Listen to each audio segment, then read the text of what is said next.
Eu sou o professor Dr. Eloy Corrêa, técnico pedagógico de ensino religioso da Secretaria Estadual de Educação e Esporte do Paraná e da equipe pedagógica da Assintec, Associação Interreligiosa de Educação, que trabalha em parceria com municípios e estado, produzindo material didático, subsídio pedagógico e formação continuada para os professores de ensino religioso. Dessa forma, favorecemos o respeito à diversidade cultural e religiosa do Brasil, vedando quaisquer formas de proselitismo e também de preconceito e discriminação. As visitas técnicas aos lugares sagrados têm como objetivo levar professores e alunos a terem contato direto com os representantes e líderes das organizações religiosas, contemplando assim seus símbolos, ritos, festas, mitos e toda a simbologia religiosa no próprio local. Nas edições anteriores, já levamos professores a conhecerem terreiros de Umbanda e Candomblé, xamanismo guarani e aldeia indígena, também templos orientais como budismo e Hare Krishna, entre outros.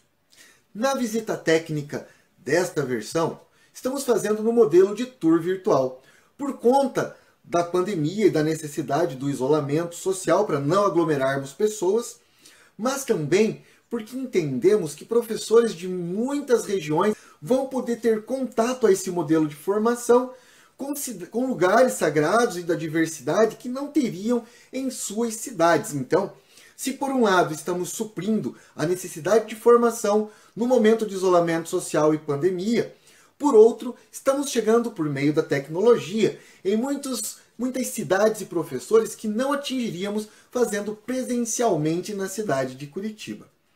Bem, na versão atual, nesta visita técnica, neste tour virtual, nós iremos conhecer a Mesquita Imam Ali Abi Talib, também o Templo da Boa Vontade, a Casa de Adoração Bahá'í da América do Sul e a grande loja de língua portuguesa da antiga e mística Ordem Rosa Cruz Amorque. O tour virtual foi preparado pela equipe pedagógica da Assintec em parceria com os representantes das tradições religiosas que compõem a Assintec, com muito carinho para todos os professores de ensino religioso e para a comunidade. Não se esqueça de prestar bastante atenção nos vídeos do nosso tour virtual, para você poder perceber quais são os conteúdos, objetivos de aprendizagem, objetos de conhecimento, habilidades e competências você consegue trabalhar a partir das temáticas abordadas no tour virtual. Vamos conosco nesta viagem pela diversidade cultural e religiosa.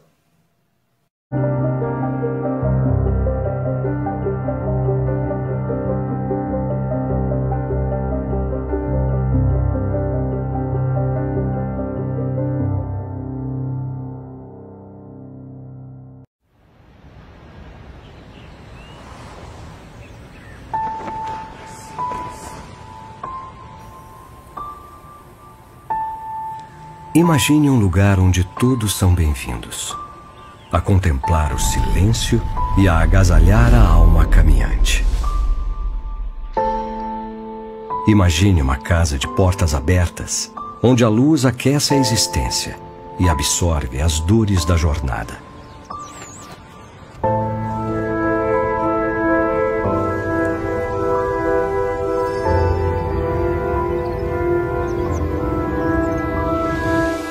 Onde os olhos se fecham para ver e sentir outros mundos, porque definitivamente não estão sós.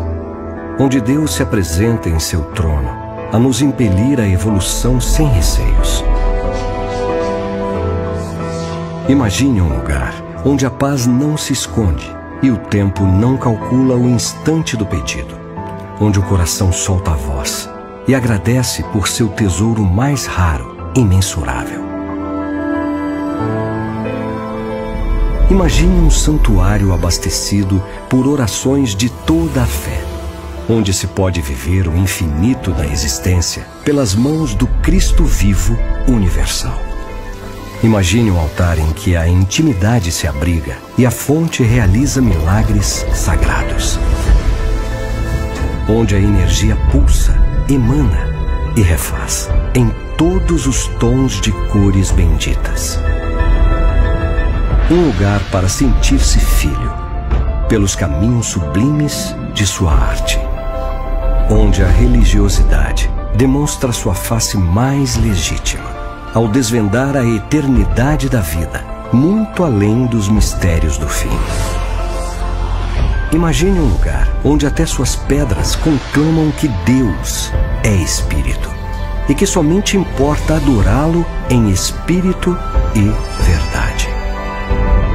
Para além da imaginação, um lugar que o convida a manter viva a chama de sua essência espiritual.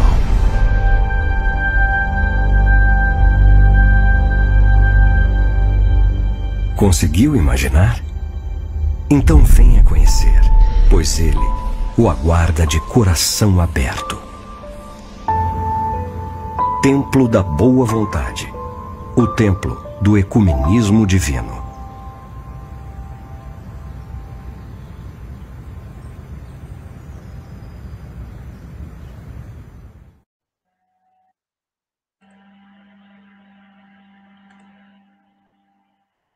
Olá, eu sou a professora Adriana e hoje nós vamos conversar um pouco sobre que conteúdos são possíveis trabalhar com os vídeos que serão apresentados na visita técnica sobre a religião de Deus.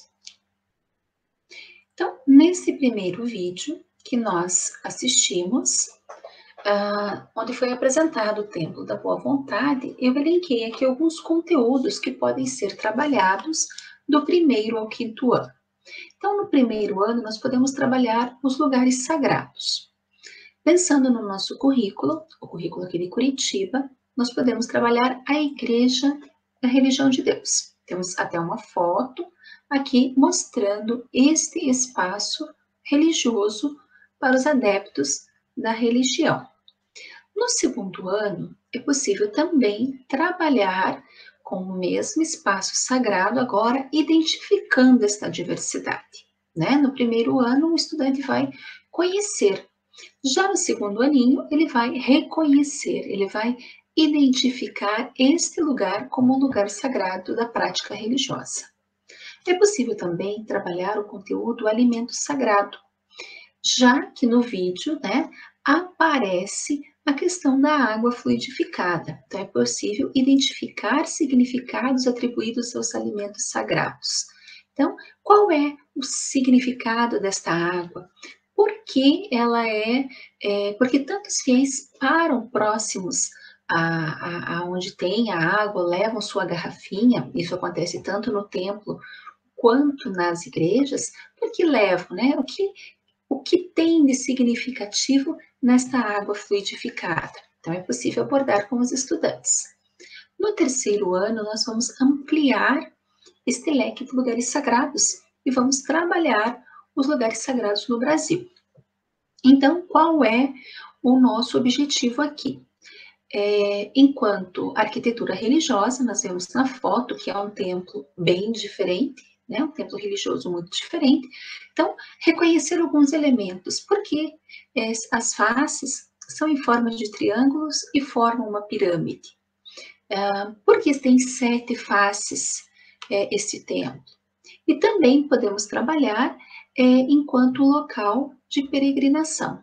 Nós vimos que muitas pessoas frequentam o templo, algumas porque são adeptas da religião, outras porque entendem que é um lugar especial, mesmo não sendo da religião, e algumas pessoas vão pelo próprio turismo, né?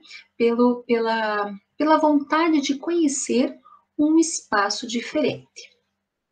Já com o 4º e o 5º ano, vamos ver aqui no 4º ano. É possível trabalhar os ritos religiosos. Nós vimos ali o rito da cura, né? Que vai ser representado através da mandala, através do círculo que está no chão, através da água fluidificada. Então, identificar essas formas. Eles fazem orações, eles fazem algum gesto, eles fazem cantos, eles dançam, meditam. Então, que expressões mostram, né, essa parte da espiritualidade e da religião de Deus. Os demais ritos, eles também acontecem. Cabe ao professor pesquisar na página da religião de Deus e acessar, né, e ver como esses outros ritos acontecem no templo e nas igrejas. É possível trabalhar também as representações religiosas na arte. Ali, identificar essas representações. Ela pode ser uma pintura, arquitetura, escultura, ícones, símbolos ou imagens. E aqui eu trago para vocês a mandala. A mandala, ela tem cores específicas, divisão e subdivisões. Por que se subdividem? Por que são utilizadas essas cores? Por que as pessoas vão até ela? Então, é possível fazer uma pesquisa para entender este elemento que faz parte do Templo da Boa Vontade. E também no chão, nós temos uma visão ali aérea do piso. Então, o piso é claro e o outro piso é escuro. E as pessoas fazem essa volta na espiral e depois elas retornam saindo da espiral. É possível trabalhar também essas duas formas de expressões. No 5º ano, é possível trabalhar os lugares sagrados do mundo. E aí, claro, lembrando que o templo, como ele nasceu, essa religião nasce no Brasil, o templo maior está no Brasil. Na Argentina, Bolívia, Portugal, Estados Unidos, Paraguai e Uruguai, nós podemos encontrar as igrejas da religião de Deus. Então, aqui são alguns conteúdos que podem ser abordados a partir deste vídeo. Vamos para o 2º vídeo e vamos ver o que é possível trabalhar dentro do nosso currículo.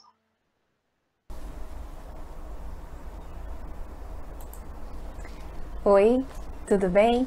O meu nome é Paula Sueli, eu sou ministra pregadora da religião de Deus, do Cristo e do Espírito Santo e vim contar um pouquinho para vocês sobre a nossa tradição de fé.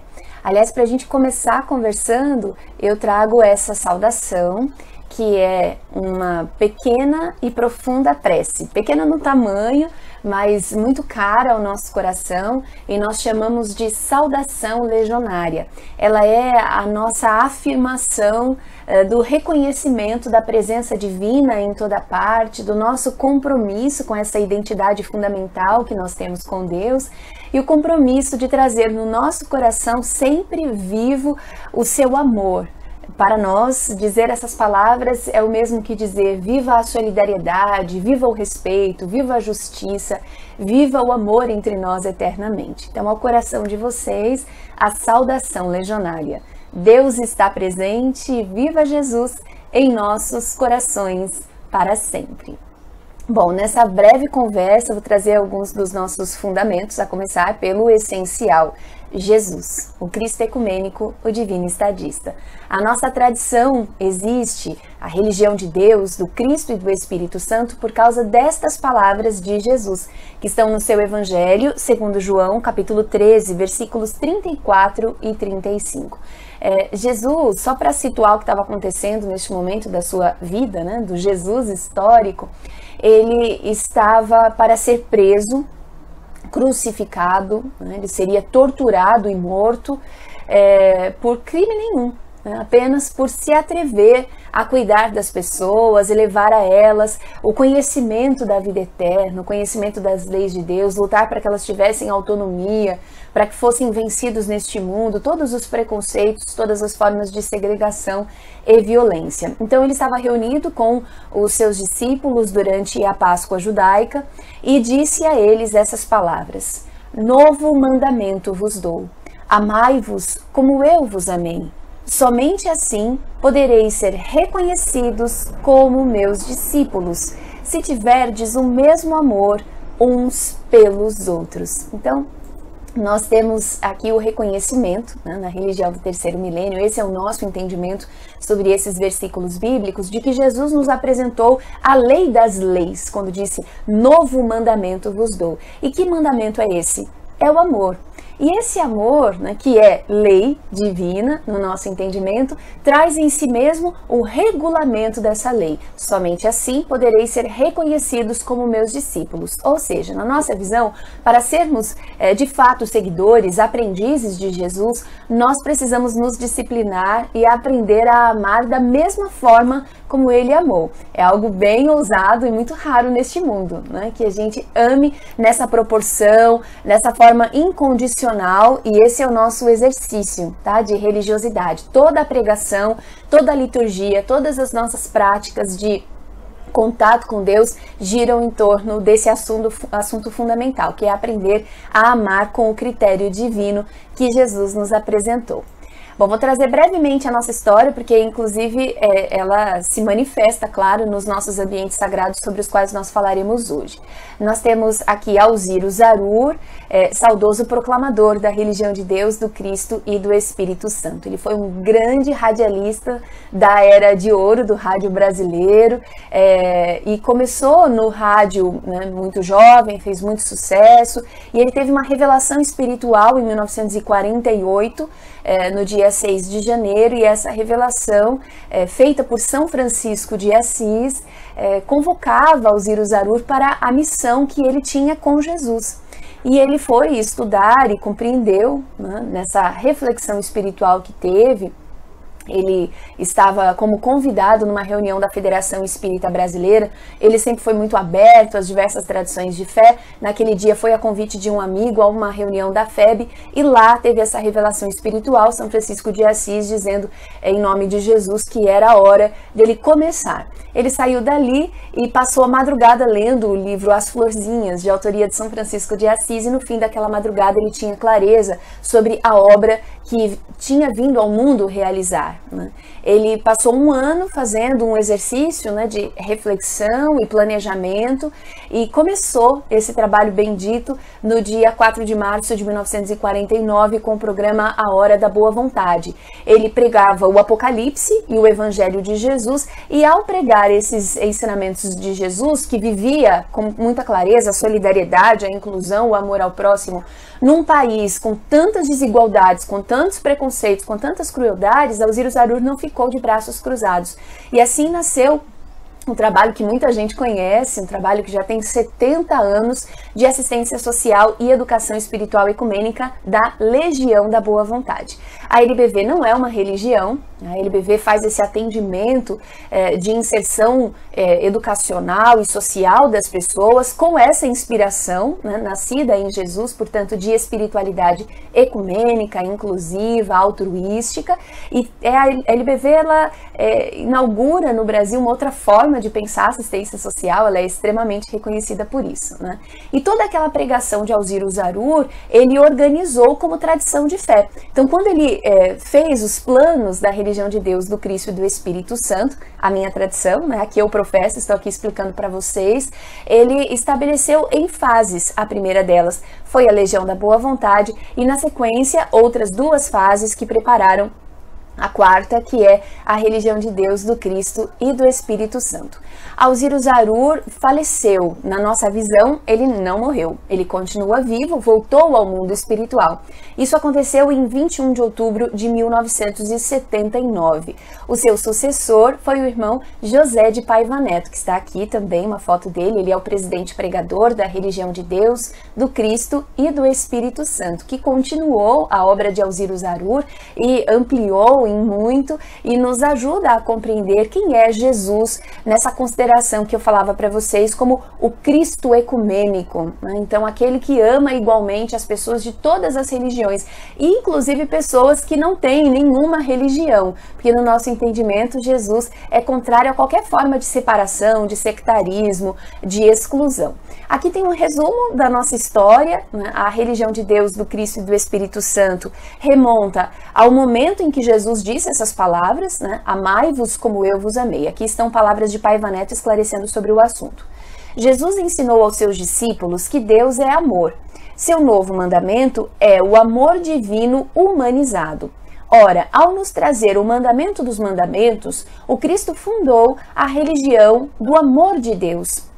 que é toda a alma da quarta revelação para a sagrada criatura humana. Então, qual é a origem da nossa religião? Para nós é o momento em que Jesus disse: amai-vos como eu vos amei, ok? A nossa pregação se fundamenta no Evangelho Apocalipse de Jesus, né, por conta de toda a contribuição direta de Jesus para o entendimento das leis divinas, também conhecidas como leis naturais, e buscamos fazer essa pregação em espírito e verdade, então não ao pé da letra que mata, já dizia o apóstolo Paulo, e à luz do novo mandamento de Jesus, que eu já citei para vocês, é a luz do amor, né? Aqui estão a gente trouxe duas fotos, tá?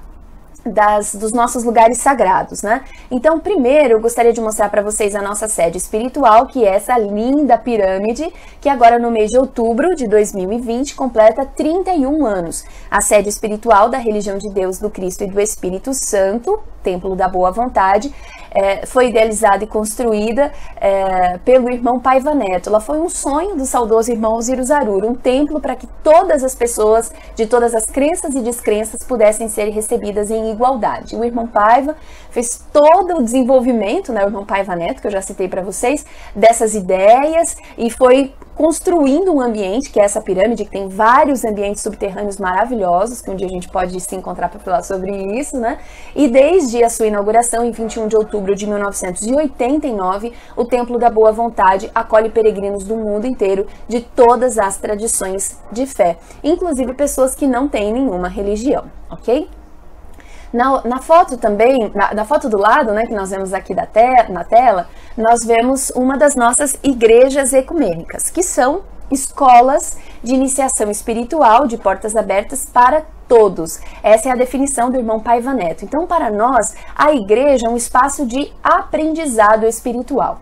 É um espaço destinado a acolher pessoas de todas as tradições, de todas as formas de ver o mundo, que desejem aprender os ensinamentos de Jesus. Elas estão em todo o Brasil e em mais 6 países: Argentina, Bolívia, Estados Unidos, Paraguai, Portugal e Uruguai, ok?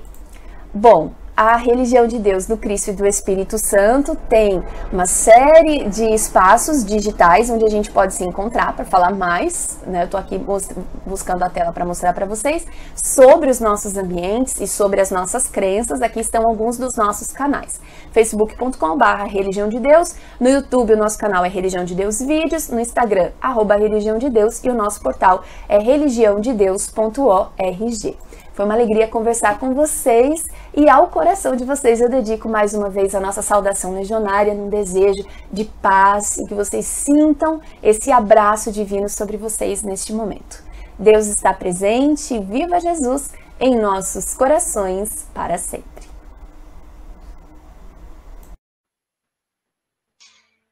Vamos ver o que podemos abordar neste segundo vídeo? Aqui, como a nossa apresentação, o nosso tour virtual foi realizado pela ministra pregadora Paula Sueli, vou elencar somente conteúdos para serem trabalhados no 4º e no 5º ano. No quarto ano, é possível trabalhar o conteúdo Atuação de Homens e Mulheres nas Organizações Religiosas. Na fala inicial da ministra, quando ela diz: "Eu sou a ministra pregadora Paula Sueli", já é possível abordar o conteúdo. Ministra pregadora. Será que existe um ministro pregador? Qual a função dessas duas pessoas, né? A ministra e o ministro dentro da religião de Deus? É possível fazer uma pesquisa com os estudantes e verificar se exercem a mesma função, têm os mesmos deveres, e que outros papéis existem dentro da religião de Deus que podem ser trabalhados também. E o outro é o rito religioso funerário, mortuário. Então, que características tem? Quando a ministra pregadora Paula Sueli diz que Osiris Arur, já falecido, ainda vive entre eles. Então, Como se dá esse rito fúnebre? Será que tem características específicas? Será que é necessário um tratamento especial para o corpo? E o que acredita no além-morte? No site da Religião de Deus é possível achar essas informações e o professor, de acordo com o objetivo a ser atingido, pode organizar um encaminhamento metodológico para ser trabalhado. No quinto ano, é possível trabalhar as narrativas religiosas, identificar e respeitar acontecimentos sagrados de diferentes culturas e tradições. Bom, a religião de Deus, ela nasce de um mandamento, né? Nós temos ali a imagem de Jesus, então ela nasce através do ensinamento da palavra de Jesus. E o ensinamento fundamental, né, é: amai-vos como eu vos amei. Somente podereis ser reconhecido como meu discípulo se tiverdes o mesmo amor uns pelos outros. Então, este mandamento é o maior mandamento de todos para os adeptos da religião de Deus. Eles acreditam que eles devem vivenciar o que Jesus disse. Então, é possível trabalhar esta questão de identificar e respeitar. Foi um acontecimento sagrado que acabou, né, muitos anos depois, se tornando uma religião. A questão da organização religiosa, observar a atuação política, econômica e social dos líderes. Osiris Arur, quando criou a religião de Deus, entendeu que também era possível e era preciso fazer uma parte da assistência social. E aí ele cria a Legião da Boa Vontade. A ministra pregadora também disse que a LBV, a Legião da Boa Vontade, não é uma religião, mas uma parte da assistência social da religião de Deus. Então, é possível verificar que essa religião tem uma atuação muito forte em relação à assistência social. Então, Osiris Arur, ao criar a Legião da Boa Vontade, entende que era necessário auxiliar as pessoas mais humildes, com menor poder aquisitivo. Então, esses são os conteúdos possíveis trabalhar a partir do vídeo da ministra pregadora. Podemos trabalhar lugar sagrado? Também, mas eu trouxe esses dois por ser um vídeo um pouquinho mais denso, com uma linguagem um pouco mais adaptada a quarto e quinto ano. Vamos ao nosso terceiro e último vídeo, eu já volto. Deus está presente, viva Jesus em nossos corações para sempre. O meu nome é Andressa da Silva, tenho 9 anos. Eu estou aqui na Fonte Sagrada e eu gostaria de falar sobre ela. Aqui tem natureza, tem os peixes, as águas e também tem a escultura de Jesus abençoando as pessoas que vêm aqui pegar água purificada. Eu gosto mais da escultura de Jesus, porque ela dá pra gente ver ela é feita de bronze, ela é bonita e dá pra rezar. As pessoas, elas podem vir aqui para beber água purificada, rezar, ficar em paz e muito mais. Eu me sinto aqui feliz, abençoada, em paz. Então, a gente está esperando você aqui na Fonte Sagrada. O Templo da Boa Vontade fica aqui na quadra 915 Sul, no final da Asa Sul. Estamos esperando por você. Nosso terceiro vídeo fala da Fonte Sagrada.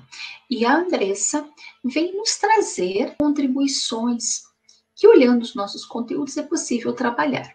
No primeiro ano, é possível trabalhar o conteúdo sentimentos, lembranças e memórias. Identificar as diferentes formas pelas quais as pessoas manifestam sentimentos, ideias, memórias, gostos e crenças em diferentes espaços.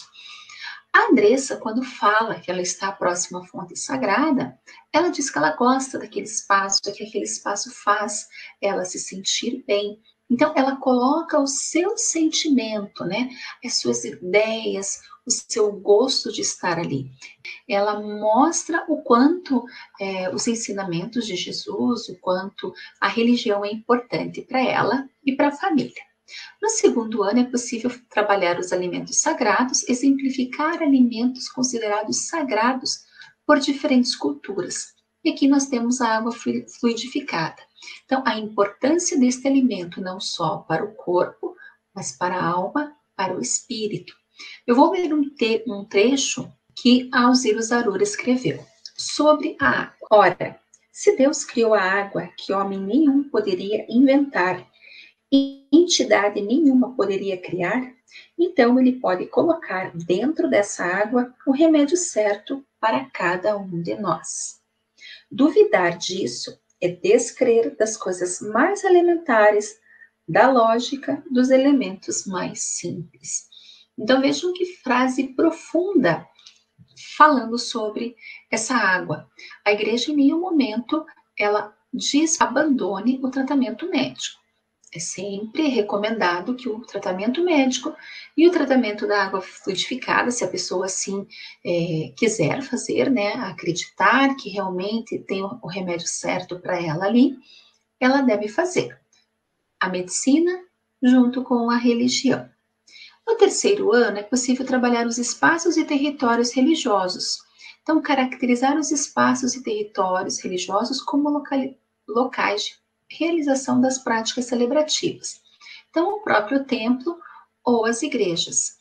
A Andressa, ela nos mostra aquele espaço do templo. Então, ali onde as pessoas vão fazer as suas preces, as suas orações, e é possível depois adentrar as outras partes do templo também.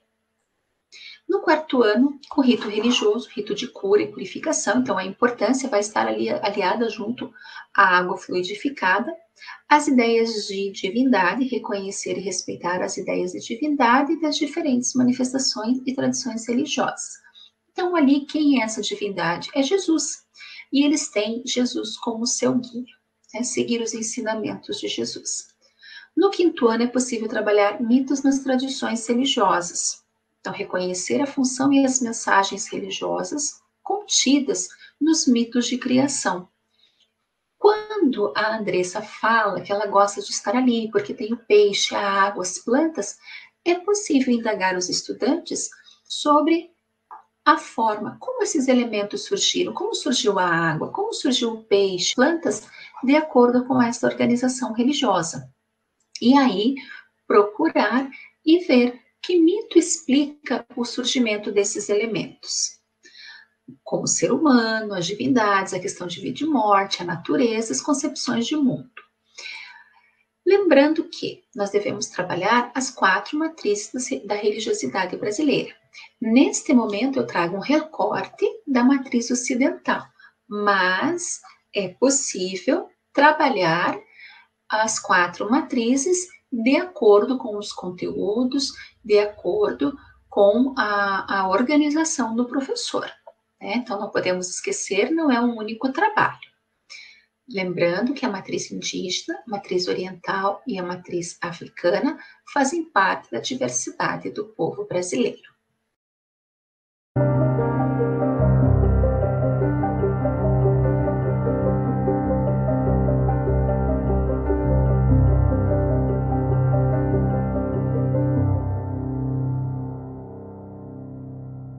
Bismillahirrahmanirrahim.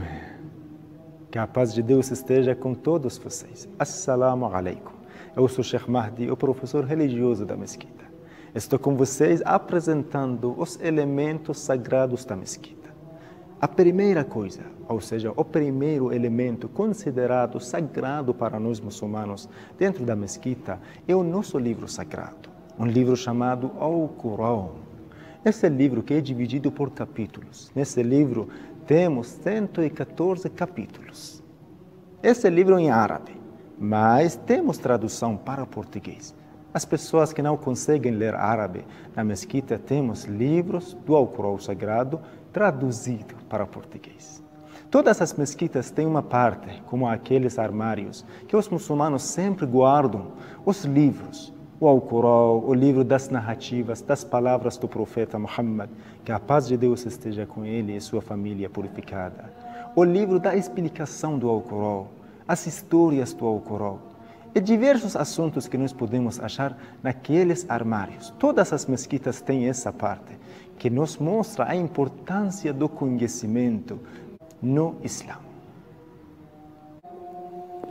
O primeiro elemento que falamos era os livros sagrados. Aqui temos ao Corão Sagrado, o livro da súplica, o livro das palavras do mensageiro de Deus e as narrativas dele, o livro da explicação, da interpretação do Corão Sagrado. E aqui, nesses armários, temos livros para crianças, para jovens, e diversos assuntos que nós podemos achar aqui nesses armários. Um dos elementos sagrados para nós muçulmanos é chamado mihrab. Essa parede atrás de mim é chamado mihrab, onde simboliza a direção da Kaaba. É muito importante saber que no Islã temos 5 orações diárias, as orações obrigatórias, que todas elas devem ser feitas direcionadas para a Kaaba, para a casa sagrada de Deus. Essa parede, ou seja, mihrab, simboliza a direção da Kaaba para nós. Como eu expliquei, esse mihrab simboliza a direção da Kaaba, a mesma casa que estamos vendo. No meio daquela mesquita chamada Masjid al-Haram, tem um cupe, tem uma casa preta, né? Uma casa bem sagrada para nós. Os muçulmanos precisam realizar as orações direcionadas para essa casa sagrada. Esse altar que nós podemos ver, o dia sagrado dos muçulmanos e a sexta-feira. Todas as semanas, na sexta-feira, o líder religioso vai subir desse altar e vai pregar sobre o islamismo. Bem depois dessa pregação, depois desse sermão, nós temos uma oração, a oração da sexta-feira, ou seja, Salatul Jumu'ah. Por isso mesmo, nós consideramos essas coisas como os elementos sagrados da nossa mesquita. Mas os elementos sagrados para nós muçulmanos são as coisas usadas durante a oração, ou seja, os objetos que são usados para fazer oração diária. Em primeiro lugar, nós temos tapete da oração, que é bem usado entre os muçulmanos, um tapete assim, que colocam no chão e fazem as orações sobre esse tapete. E mais uma coisa que é muito interessante conhecer, são essas pedrinhas. Nós muçulmanos temos uma parte da nossa oração que é chamada prostração, ou seja, a sajda. Lá na prostração, os muçulmanos precisam colocar 7 lugares na terra: a testa, as palmas da mão, os joelhos e os dedos. A testa deve ser colocada sobre uma coisa de natureza. Aqui temos pedrinha, né? A terra. Há uma coisa de madeira, né? Um negocinho, um pedacinho de madeira, ou de pedra mesmo. Então, aqui na mesquita, temos esses elementos para fazer as orações. E mais uma coisa que é bem recomendável, esse chapéu, né? Esse chapéu, ou seja, tapia, tem vários nomes, né?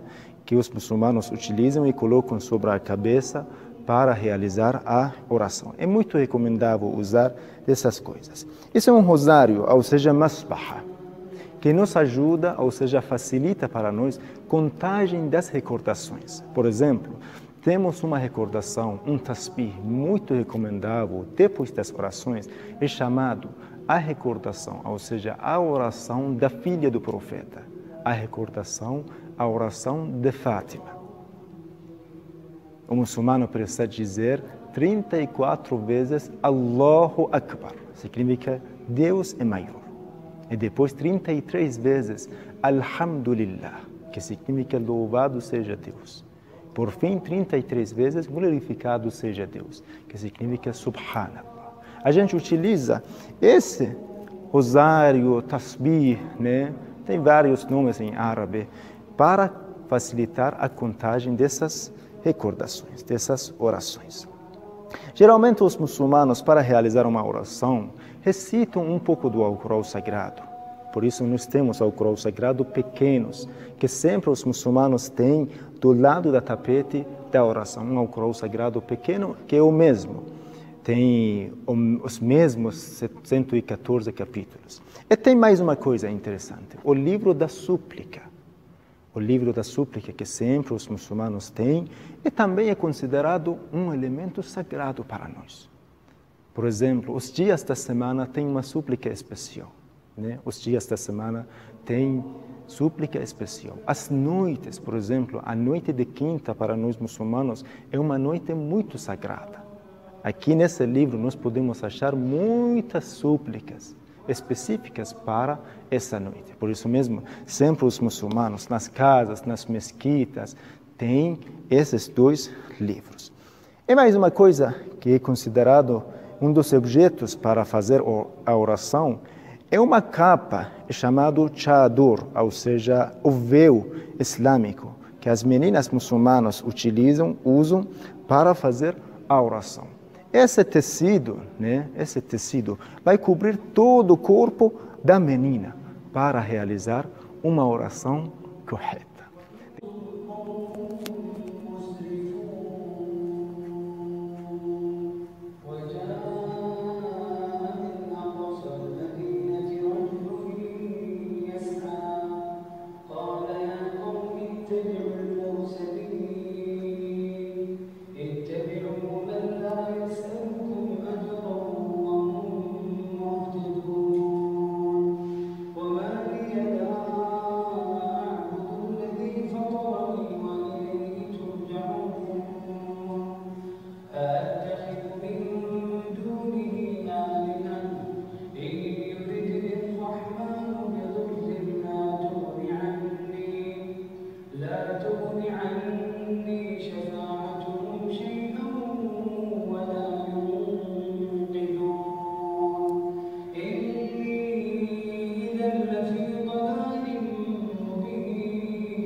Olá, eu sou Brígida, professora de ensino religioso e faço parte da equipe pedagógica da Sintec.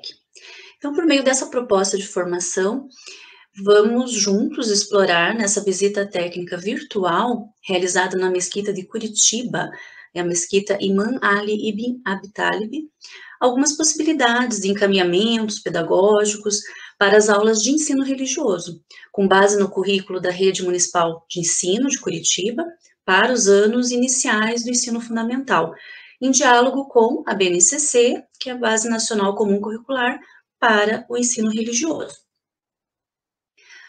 A visita técnica foi apresentada pelo Sheikh Mahdi no espaço interno da mesquita. Então, uma sugestão para esse início de trabalho com o primeiro ano é também explorar com os estudantes dessa faixa etária a partir de imagens do espaço externo, observando as características que são atribuídas a este lugar sagrado, com o objetivo de conhecer os diferentes lugares sagrados da cidade.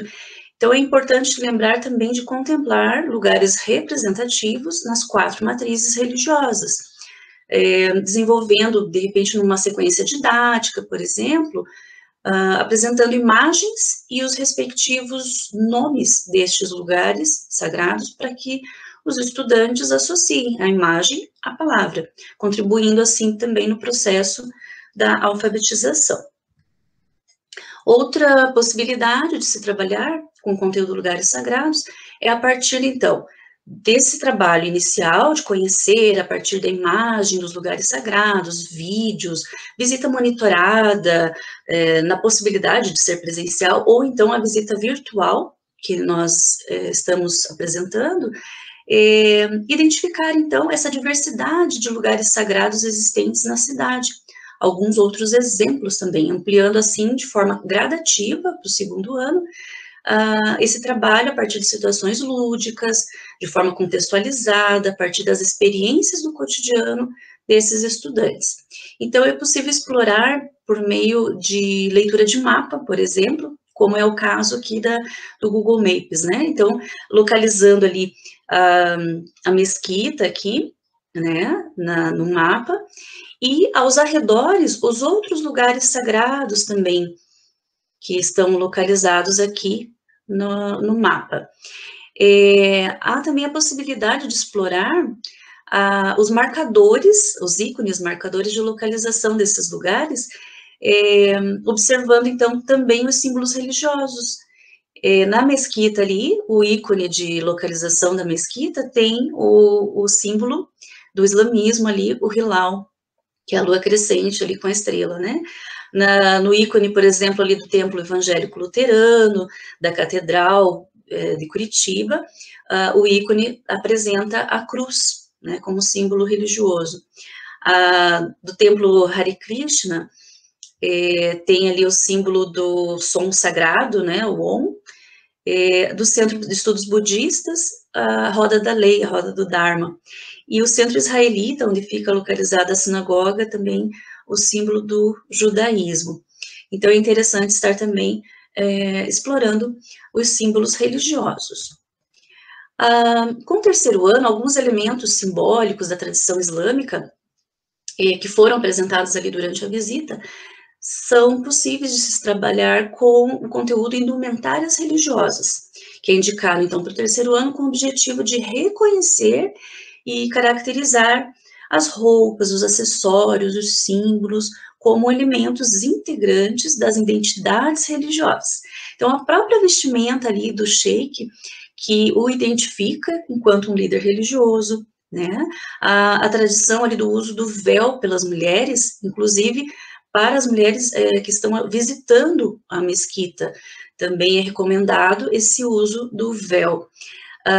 Também uma peculiaridade ali, a orientação que eles também dão para a retirada dos calçados ao adentrar, então, a mesquita, né, que é um local sagrado.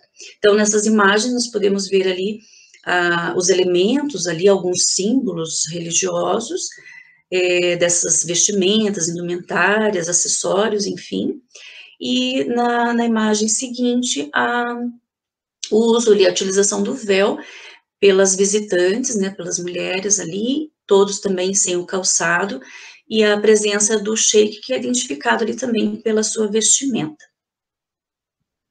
Para o quarto ano, a sugestão de encaminhamento é a partir do conteúdo representações religiosas na arte, com o objetivo, então, de identificar as representações religiosas em diferentes expressões artísticas, como pintura, arquitetura, escultura, ícones, símbolos, imagens, reconhecendo-as como parte da identidade de diferentes culturas e tradições religiosas. Então, explorando desde a fachada da mesquita, ali, os aspectos que diferenciam esse lugar sagrado dos demais, né, como as torres ali, denominadas minaretes, a cúpula central, esses elementos característicos, por exemplo, ali na entrada da mesquita, uns elementos característicos estéticos da cultura árabe, como os arabescos, que são essas composições geométricas que se assemelham a formas de plantas, né, muito característico da arte islâmica. A caligrafia árabe presente nessas pinturas. Também ali no altar, quando o sheik apresenta o mihrab, que simboliza, então, essa direção para Meca, é também representado, né, todos esses elementos estéticos da arte islâmica.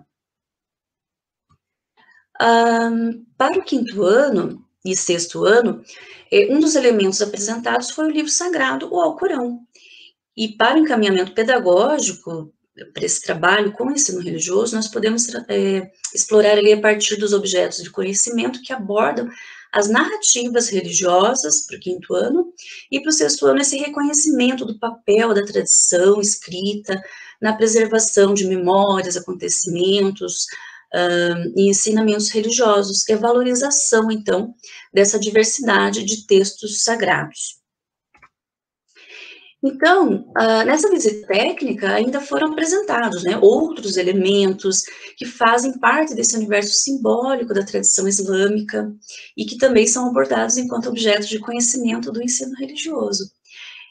Faço esse convite para que vocês explorem os demais conteúdos a partir deste exercício de leitura do fenômeno religioso neste lugar sagrado e nos demais também.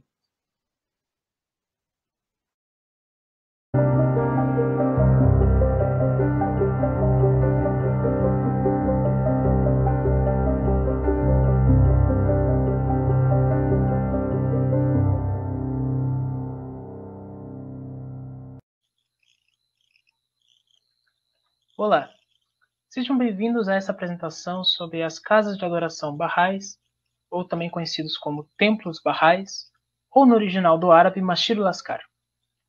Meu nome é Andrew Gil e estarei apresentando sobre as casas de adoração Baha'is. Mas antes mesmo, gostaria de apresentar um pouco sobre a fé Baha'i. A fé Baha'i é uma religião monoteísta que vem de uma linhagem dos profetas do passado, dos grandes fundadores das religiões, e baseada principalmente na ideia da unidade na diversidade. Dentro dessa questão da unidade, existem 3 unidades principais. A unidade da humanidade, ou seja, que a Terra é um só país e os seres humanos seus cidadãos, e, portanto, sendo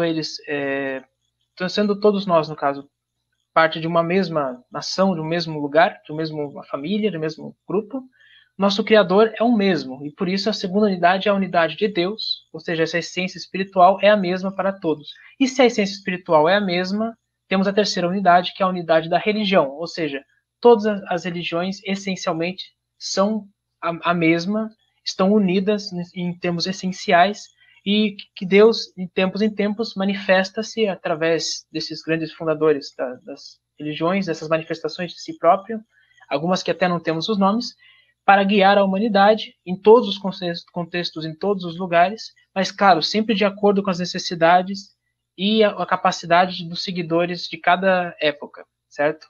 Para os Baha'is, a época de hoje, Deus se manifestou como Baha'u'llah, e Baha'u'llah traz essa mensagem para nos ajudar com as necessidades e as coisas do nosso contexto, da nossa época, da nossa era. Seria, então, uma manifestação para esse momento. Sendo que depois, possivelmente, então, haverá mais manifestações divinas. Né? Claramente haverá mais manifestações divinas, conforme seja necessário. Então, entrando na casa de adoração, as casas de adoração começaram primeiro com uma ideia de serem cada uma num continente, ou seja, abarcando os continentes, e hoje em dia, claro, já existe nacionais, casas de adorações nacionais por país, e casas de adorações locais, dependendo da comunidade Bahá'í em cada lugar. O primeiro templo, ou casa de adoração, foi construído, na verdade, em Ashur-Chabad, mas não era um templo continental. Por isso, o primeiro templo para a nossa apresentação é o templo de Chicago. Isso é uma questão curiosa, poderia dar uma apresentação à parte. O templo de Chicago foi o primeiro templo construído no Ocidente, e depois, de acordo com esse mapa mesmo, a gente vai ver os vários templos em cada local do mapa. Para quesitos de entendimento, os continentes, no caso a América, foi dividida em 3, América do Norte, América Central, América do Sul. A Oceania foi dividida numa parte de Oceania mesmo, que fica principalmente na Austrália, ali com o Templo de Sydney representado, e tem as ilhas do Pacífico, que fica em Ápia, em outro lugar. Então a Oceania não está toda junta, também existe uma subdivisão. De resto, todos estão um por continente, um pela Ásia, um por Europa e um pela África, certo? Dado a entender isso, vamos falar um pouco de como, então, a diversidade e a unidade, que eu falei que são a base de toda a fé Bahá'í, se representam, se veem dentro ou melhor, espelhado nesses templos. Esse primeiro templo, essa primeira casa de adoração, é a primeira que foi construída em Chicago, nos Estados Unidos. Todas as casas de adoração tentam refletir ou espelhar alguma coisa da cultura local ou da região do país que foi construído. No caso, esse que foi construído nos Estados Unidos tem uma característica interessante. Nas suas pilastras estão os símbolos das grandes religiões do mundo. A cruz, a estrela de Davi, a roda budista, a lua do Islã. Isso para representar a diversidade daquele povo, do povo dos Estados Unidos, que, como o nosso, é um povo de imigrantes, né, e claro, com povos originários também. Então, para representar, está esses símbolos nas suas pilastras. Esses símbolos, então, mostram essa diversidade, mas isso está se aplicando aos Estados Unidos. Se nós vamos para a Ásia, que está representado no templo da Índia, o contexto é muito diferente. O templo da Índia tem o formato de uma flor de lótus. A flor de lótus, para aqueles que sabem, é um símbolo importante da espiritualidade da religião indiana e também asiática, mas principalmente indiana. Portanto, o templo da Ásia, localizado em Nova Delhi, tem esse formato, justamente para representar e honrar as coisas culturais daquela cultura específica. Então, sempre essa diversidade está contemplada, honrando as coisas que são tradicionais, mas também tendo uma questão de unidade. E a unidade, a gente continua vendo a diversidade. Então, quando nós nos vemos no nosso contexto, nós que estamos no Brasil, a nossa casa de adoração mais próxima é a casa de adoração na América, para a América do Sul, que está localizada em Santiago, no Chile. Mas não é a casa de Santiago, não é a casa de adoração Bahá'í de Santiago, nem a casa de adoração Bahá'í do Chile. É para toda a América do Sul. E, obviamente, não é só para as pessoas da América do Sul que visitam, mas todos podem visitar, mas especialmente para nós que estamos na América do Sul. Bom, ela tem um formato de uma rosa, que também se remete a muito da cultura latina, da questão da rosa, da paixão, do amor, representado nessa rosa, nesse formato de rosa, que vocês podem ver na imagem e tudo. Isso são coisas, então, que contemplam essa questão da diversidade, né? Tem várias coisas que contemplam a diversidade, mas também tem coisas que contemplam a unidade. Eu vou falar um pouco delas, então. A primeira seria, para que todos esses templos, essas casas de oração são construídos? Bom, para quem? Para quem todos esses templos são construídos? É a melhor pergunta. Porque esses templos são construídos pelos Bahá'ís, mas eles não são construídos para os Bahá'ís. Isso é muito interessante, porque elas não têm nenhum tipo de artifício ou coisa ou estrutura que é praticamente para ajudar a praticar algum rito, algum ritual ou alguma prática dessa religião, da fé Bahá'í. Não, na verdade eles são feitos de uma maneira que todas as pessoas possam ter um espaço para reflexão, oração e meditação, independente da religião ou da ausência de religião, inclusive. Não precisa ter uma religião, então todas as pessoas são bem-vindas, não importa a sua cor, credo, classe, enfim. Todas as possíveis determinações que nós criamos aqui nesse contexto não fazem qualquer sentido, porque o importante aqui é que todos comunguemos juntos num ponto com ligação desse nosso lado espiritual, independente, então, das nossas crenças particulares, né, e na sua espiritualidade própria. Então, é um espaço que todos são bem-vindos, todos vão a esse mesmo ponto, nessa mesma casa de adoração, e podem, então, estar meditando, refletindo, orando. Inclusive, há os jardins para as pessoas também caminharem e refletirem, pensarem um pouco, né? E estarem nessa conexão com o divino, com essa essência divina que pode tomar várias formas, vários entendimentos. Claro que se pede certas coisas, como a pessoa respeitar a outra quando está orando, e não falar alto, não tirar fotos e tal, justamente para respeitar os que estão tendo esse contato espiritual. Mas fora isso, as casas de oração têm, então, essa razão de ser, de unir as pessoas. Mas para que unir essas pessoas num contexto de oração? Porque os Bahá'ís acreditam que ao fortalecermos a questão espiritual, o lado espiritual, o laço espiritual da humanidade, nós fortalecemos as pessoas, empoderamos as pessoas para que elas possam servir à humanidade, servir ao mundo e estar, então, praticando boas ações e ajudando no desenvolvimento da civilização, que, no fundo, é completamente a essência do que Bahá'u'lláh ensina dentro de seus ensinamentos. Tem muito a ver com essa questão de serviço à humanidade, serviço ao próximo. Ok? Esse, então, é o templo no Chile. Além dessas características, nós temos o local que os templos são construídos. Veja que esse templo está construído distante de Santiago, da cidade. Todos os templos são construídos distante das cidades. Todos os templos têm 9 entradas. Não porque 9 entradas significa alguma coisa relacionada com as grandes religiões do mundo, que vocês possam ter visto em algum outro lugar, mas sim porque o 9 é o dígito máximo. Ninguém consegue aumentar o 9, de certa forma, sem ter, então, o número de dígito inteiro, né? Sem adicionar 1 e separar 2 dígitos, porque se nós fazemos 9 mais 1, criamos 10, e o 10 é a junção do 1 e do 0. Em outras palavras, o 9, sendo o dígito máximo, significa que todos os outros dígitos estão contidos dentro do 9. E se eles estão contidos, simbolicamente, toda a humanidade está contida nesse espaço de adoração comum, ou seja, todos podem chegar a esse mesmo ponto de 9 entradas diferentes, que simboliza, então, todos os lugares, toda a infinitude da diversidade humana pode culminar num ponto de unidade comum, de adoração e de espiritualidade. E essa é a razão das 9 entradas. Passando um pouco aqui dentro, então, aparecem algumas imagens de pessoas em momento de oração. Esse é um momento especial, às vezes há um momento de uma devocional, alguém faz uma oração, mas não se constitui como um culto ou um ato, não existe púlpito, altar, coisa do tipo. Na verdade, essas orações são só algumas pessoas escolhidas para recitar uma oração, ou entoar uma oração. Às vezes o coral canta uma oração, mas não são nenhum ritual específico, ok? Inclusive pessoas de outras religiões fazem a mesma coisa, não existe, são convidados a fazer a mesma coisa. Em geral, não tem isso e as pessoas podem sentar nesses lugares que estão ocupados pelas pessoas na foto e simplesmente terem seu espaço para meditar, orar e refletir. Aqui temos a questão do coral, que fica lá em cima cantando, tem um som que parece que os anjos estão cantando, é muito bonito. E aqui sim, uma coisa que está comum em todos eles, todos os templos têm essa marcação, esse símbolo, que na verdade é um escrito em árabe dizendo, uma evocação, dizendo a glória do mais glorioso, que tem a ver então com essa evocação ao divino, ao espiritual, essa essência espiritual que os Baha'is chamam de Deus, que transcende então a compreensão de cada cultura. Claro que cada cultura, a gente sabe, cada cultura e cada povo entendeu diferente a questão espiritual, mas essencialmente, estamos falando em essência, estamos falando dessa mesma coisa una, certo? E essa evocação está evocando essa glória, por isso se chama o nome supremo, ou seja, o maior nome, né? Entendeu? Essa seria a ideia, de invocar para que todos possam ter contato com o espiritual, independente da sua própria crença. Então, a outra última coisa que é comum a todos os templos é que é frequentado por muitas pessoas e sempre ao redor estão os jardins. Os jardins na fé Bahá'í têm uma explicação super específica, não específica, mas diferente. Os jardins são para simbolizar a diversidade humana.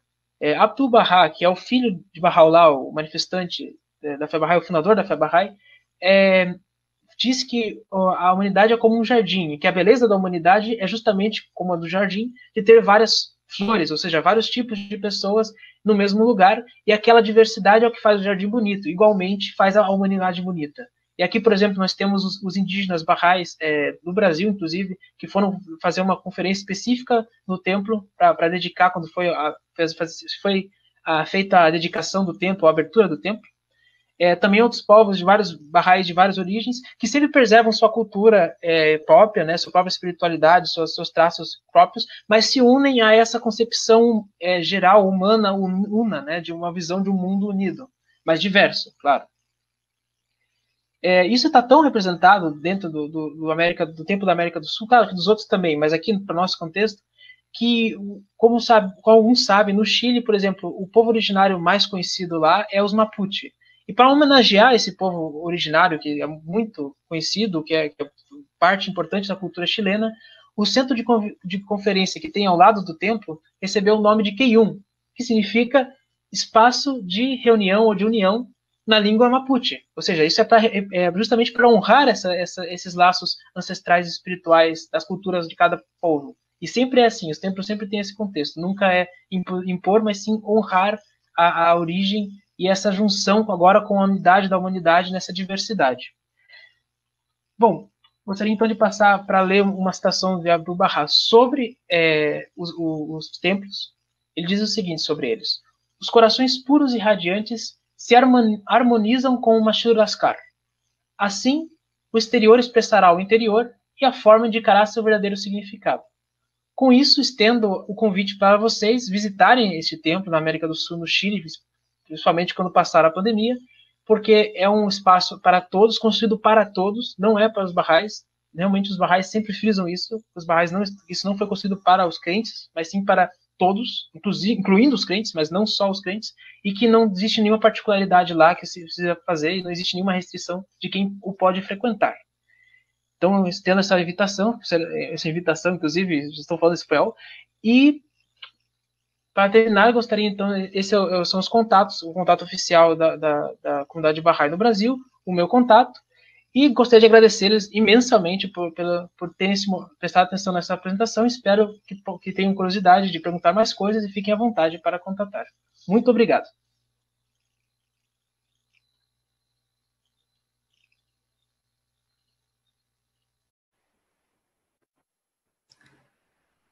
Olá, eu sou Débora, sou técnica pedagógica da Sintec e técnica pedagógica da Secretaria de Educação do Estado do Paraná. Hoje eu vou apresentar para vocês algumas formas de trabalhar com o conteúdo que vocês assistiram no vídeo da fé Bahá'í. Então, eu vou trabalhar com os 6º e 7º anos. Eu retirei do CREP, que é o Currículo Estadual do Paraná, Os objetos de conhecimento, lugares, espaços e territórios religiosos, e o objetivo de aprendizagem, que é conhecer as características arquitetônicas, estéticas e simbólicas dos lugares sagrados. Isso para o 6º ano, 2º trimestre. Do 7º ano eu falo mais tarde. Então, fazendo um recorte mais preciso, a gente pode chamar a aula de arquitetura sagrada e sua simbologia, usando a fé Bahá'í, o Templo Madre, no Chile. No primeiro momento, a professora vai explicar que os templos Bahá'ís, eles são construídos pelos Bahá'ís, mas não são só para os Bahá'ís frequentarem, eles são abertos a toda a comunidade, a todo tipo de fé. Por que isso? Porque eles acreditam que todas as religiões provêm de um mesmo Deus. Como Deus é um só, então há uma só religião. Depois de feito essa introdução, explorar a simbologia do número 9, Todos os templos têm 9 entradas, que simbolizam a união de todas as religiões em um único ponto comum. Então, os templos também servem como essa simbologia de ponto comum, do encontro de todas as religiões. Arquitetura em forma da rosa, no Templo Madre. A gente viu que tem vários templos, cada uma com uma arquitetura própria, mas aqui é a forma da rosa, que simboliza a cultura da América Latina, como vimos no vídeo. Depois disso, o professor pode propor exercícios como construção de maquetes, desenhos, e aí vai da criatividade e da necessidade da aula de cada um, Dá para trabalhar em parceria com essa aula, com a disciplina de arte, também com a disciplina de matemática e de geografia. No Chile, esse templo tem uma importância grande porque ele também serve como um ponto turístico. Muitas pessoas visitam esse lugar por conta do turismo mesmo, para conhecer, porque é um belo templo com belos jardins, então vão para conhecer o lugar. Aqui tem a imagem que nós vimos no vídeo da frase escrita em árabe que está presente em todos os templos Bahá'ís, que significa a glória do mais glorioso. Também dá para explorar essa simbologia. Nesse slide eu trouxe uma imagem do templo à noite. Por que isso? Porque os arquitetos pensaram no seguinte, veja que a construção é clara, Então, durante o dia ela absorve a luz do sol e à noite ela emana uma luz suave, uma luz que traz tranquilidade, traz uma sensação de paz. Aqui também pode-se trabalhar com as outras religiões, com outros templos em que a luz também tem uma simbologia. Lembrando a todos que nós temos que contemplar as 4 matrizes religiosas, Aqui, no caso, a gente está falando sobre a matriz ocidental.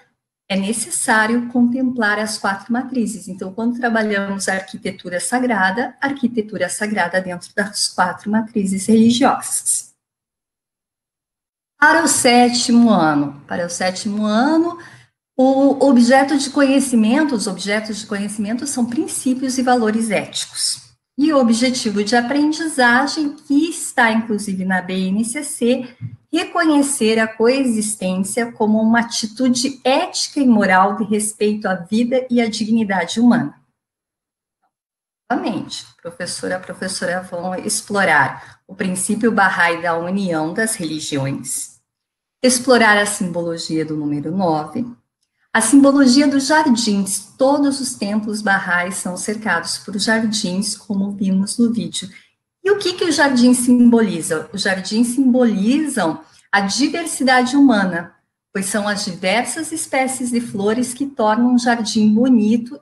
Não deve existir um único padrão de beleza, a diversidade é que é linda. Então, aí vai também, novamente, da criatividade dos professores. Então, para esse vídeo, é isso que eu tenho a apresentar. Eu espero que eu tenha contribuído. Daqui a pouquinho eu volto com mais um vídeo para vocês.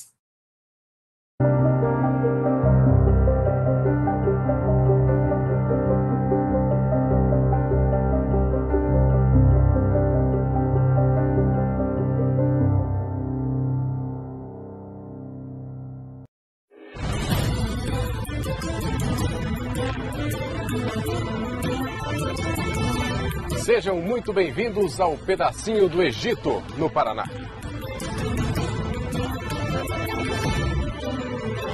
Nós estamos no Museu Egípcio Rosa Cruz, em Curitiba, e aqui é contada a história de um povo que acreditava na seguinte frase: viver para morrer. Que a nossa vida seria apenas uma preparação para a morte, e quando ela acontecesse, nós ainda existiríamos de alguma forma.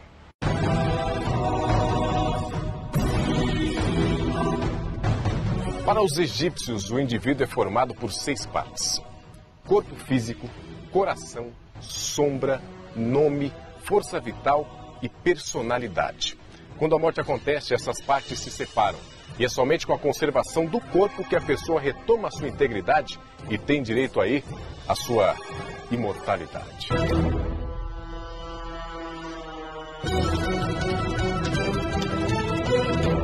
Essa aqui, ó, é a Vivian, ela é historiadora, sabe tudo sobre os egípcios. Há quanto tempo já, Vivian? Há mais ou menos 15 anos. Quem eram os antigos egípcios? Os antigos egípcios são uma das primeiras civilizações da humanidade, né, que passaram a se organizar na região do Nordeste da África há mais ou menos 4.000 anos antes de Cristo. O que significa o termo politeístas? A crença em vários deuses. A gente pode falar de Ra, que é o deus Sol, ou se vamos falar sobre a vida além túmulo, o Osíris, que era o deus que governava o mundo dos mortos. Com base na mitologia desse deus é que se desenvolveu toda a concepção da vida além túmulo que a gente conhece hoje. Então a gente vai falar dessa vida além túmulo agora. Essa é a sala da mumificação. Por que eles acreditavam nessa história de a gente vive para morrer? A vida é uma preparação para a morte. E eles acreditavam que existia uma vida no além, governado por um deus chamado Osíris. Osíris. Isso. E eles esperavam, após a morte, que eles pudessem viver eternamente na companhia desse Deus. Mas por que mumificar? Uma múmia, o que é? Um corpo desidratado, um corpo conservado. Então, por isso, conservar o corpo para a garantia daquilo que a gente chama de alma hoje, pudesse existir na companhia, né, ou no mundo governado pelo deus Osíris. Vivian, então explica para nós, o que acontecia exatamente com os egípcios que morriam? Primeiro iriam dar um banho no seu corpo com símbolo de purificação. Então a gente tem a extração dos órgãos, por exemplo. Os órgãos eram lavados, desidratados, eles eram enfaixados e guardados dentro desses vasos que nós temos aqui, que são os chamados vasos canópicos. Eles faziam toda essa limpeza no corpo para depois iniciar o processo de mumificação com o que restava? Em colocar o corpo deitado e cobrir com aquele produto com o natrão. Então, entre 35 e 40 dias, o corpo ficaria coberto por esse produto. Então, tudo que tem de água no corpo secava. Então, uma múmia, o que é? A estrutura óssea, o músculo e a pele.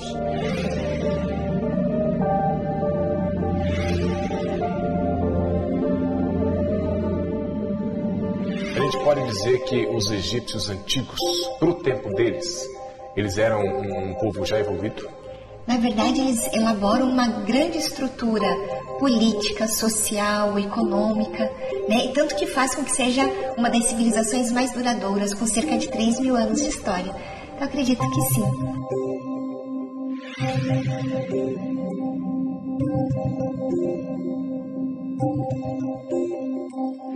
E agora que a gente sabe tudo sobre os egípcios, você sabia que aqui no museu tem uma múmia de verdade? É porque aquela que a gente mostrou é uma réplica perfeita. Ela é real. tem 2.600 anos de idade. Entre e conheça a Totimea. A gente não vai poder mostrar para vocês. Quem tiver interesse vai ter que vir aqui no museu e ver pessoalmente.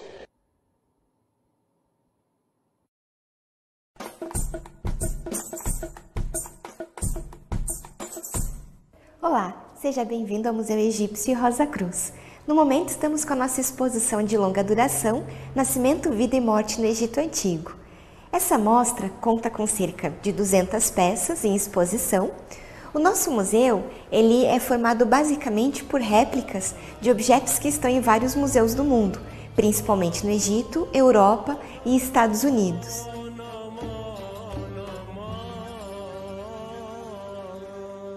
Entre as peças da nossa exposição, nós temos, por exemplo, um colosso do faraó Amenófis IV, famoso Akhenaton. Há também peças relacionadas à infância no Egito Antigo, ao trabalho como dos camponeses e artesãos. Temos também algumas peças famosas, como a máscara do faraó Tutancâmon, a famosa máscara de ouro do faraó. E na nossa exposição temos duas múmias originais. Uma múmia que não é egípcia, e sim aqui da região dos Andes, que é uma múmia de uma menina que deve ter morrido com mais ou menos 2 anos de idade, que foi batizada aqui no Museu de Huanra, e a famosa múmia Totimea, essa sim egípcia, com cerca de 2.600 anos. Olá novamente. Então, agora eu trago algumas sugestões de como trabalhar os vídeos da Amorque. Processuando lugares sagrados, território sagrado, lugar sagrado. E vamos trabalhar com as pirâmides, do Antigo Egito.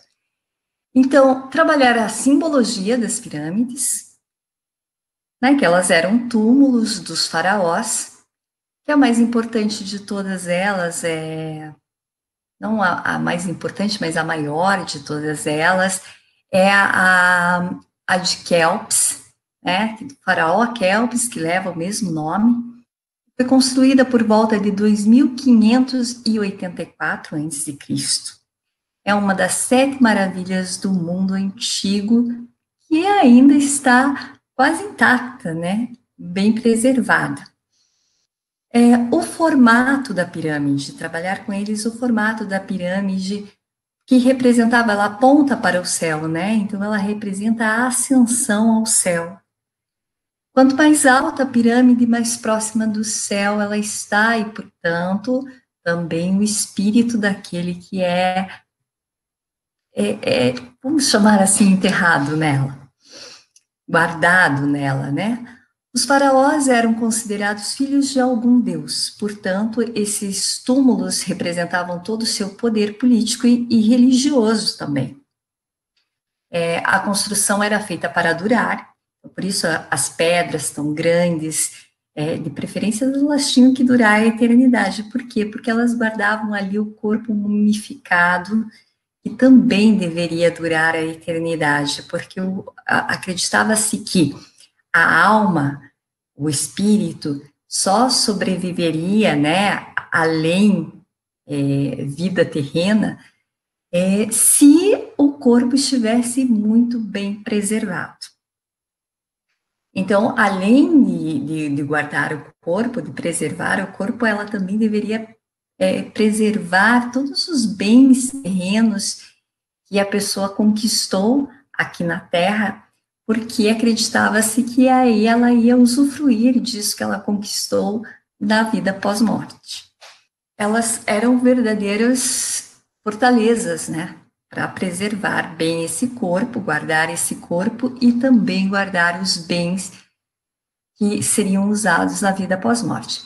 Então, o professor novamente pode trabalhar aí em parceria com professora de matemática, sobretudo com professora de história, geografia também entra aqui. 7º ano, 3º trimestre, objeto de conhecimento, vida e morte. Por que objeto de conhecimento, vida e morte no 3º trimestre do 7º ano? Porque, mesmo com a BNCC, o Paraná resolveu manter o ensino religioso somente até o 7º ano. Mas, mesmo assim, contemplamos todos os conteúdos que estão na BNCC. Então, vida e morte entra no 7º ano, E o objetivo de aprendizagem é identificar sentidos do viver e do morrer em diferentes organizações religiosas através do estudo de mitos fundantes. Então, trabalhar a mitologia do deus Osíris, que é o deus que governava o além-vida, né? Viver para morrer, que foi bem explorada essa questão no vídeo, né? Então, os antigos egípcios viviam para a vida depois da morte. Eles realizavam as coisas aqui pensando nesse paraíso que encontrariam depois da morte. Não bastava conquistar bens, conquistar poder aqui. Tinha que ter um coração justo. Né? Não bastava ser um faraó e ter todo o poder e ser considerado filho de um Deus. Se não tivesse um coração justo, não passaria para o paraíso. Então, dá para explorar bem essa questão da ética nas religiões. Lembrando novamente que não se deve trabalhar somente com uma matriz religiosa, mas sim com as 4 matrizes.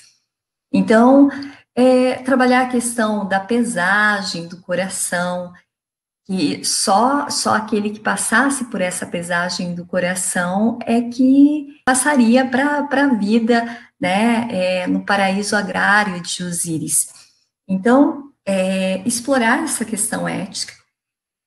E a questão de exercícios, eu vou deixar com vocês. Sugiro que deem uma olhada no blog da Sintec, lá vocês encontram jogos, encontram vídeos, sugestões lúdicas de trabalhar em sala de aula. Eu agradeço a presença de todos vocês, espero ter contribuído e até uma próxima formação. E assim, terminamos mais uma visita técnica aos lugares sagrados promovidos pela Sintec. E, nesta edição, no modelo de tour virtual. Lembrando que os representantes das organizações religiosas e os líderes religiosos fazem uma fala a partir da sua própria tradição. Cabe ao professor fazer a transposição didática para a aula de ensino religioso escolar, falando a partir do conhecimento e não da fé. Afinal de contas, o objeto do ensino religioso, segundo a BNCC, é o fenômeno religioso, é o conhecimento religioso. E assim, por meio do conhecimento, podemos aprender a respeitar a diversidade cultural e religiosa do nosso país.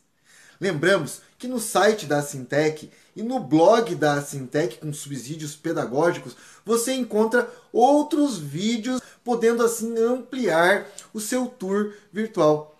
Agradecemos a participação de todos, esperamos que tenha sido bastante proveitoso e até a próxima formação continuada da Sintec.